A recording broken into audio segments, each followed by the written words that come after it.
Welcome Rock Creek USD 323 school employees. I am excited to have you here today for our professional learning opportunity on People First Language. Brief overview, we're going to talk about what People First Language includes, some interesting facts about it, some things we can think about going forward and what we say and how our attitude affects.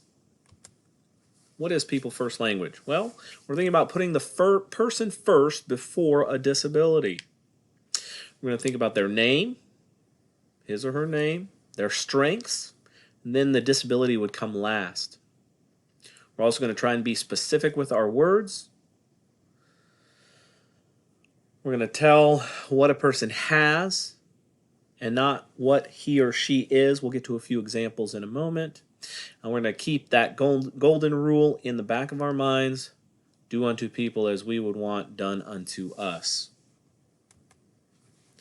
So a few facts that we're thinking about. 1 in 5 Americans have a disability. Put the quote from Jack Sparrow, "Sticks and stones love" here, because words do matter and words do hurt, and especially when it's people that we look up to.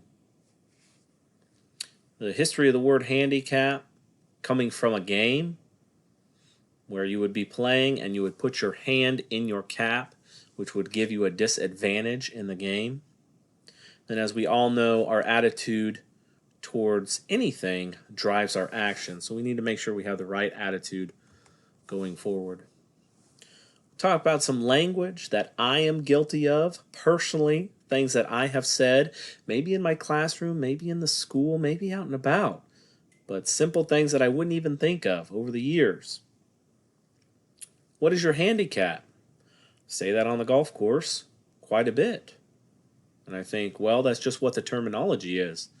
But thinking about my words and choosing them maybe more specific instead of saying what your handicap is. One that's probably I've said to co-teachers, she is in special ed or he is in special ed. Instead of some other things, we're going to think about how we could word this differently.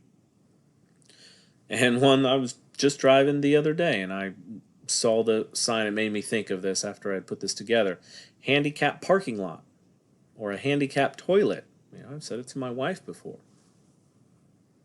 So this is some of the language that I'm guilty of. Maybe you're guilty of some similar things also. So what could we say instead? Well, one thing we might say, the handicapped or disabled, and finish that sentence. What we could say is people with disabilities. Another easy one, she's autistic. Something we could say instead, she has autism. He's in a wheelchair. He used a wheelchair. SPED kid, I'm probably guilty of that, saying that one as well. She receives special education services. I think our SPED team does a great job of talking that way instead. And the worst one, the big no-no, number 5, drives me insane. In fact, I was at a wrestling tournament this year and the coach used this word and it just broke my heart because it's somebody that I really look up to. Retard or retarded or something along those lines.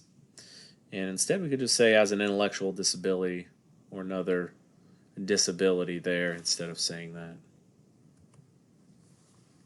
So I want you to be very specific with your words. I want you to think about what you're saying and some of the ways that we can say these things differently going forward. Thank you, and I hope you've enjoyed the presentation.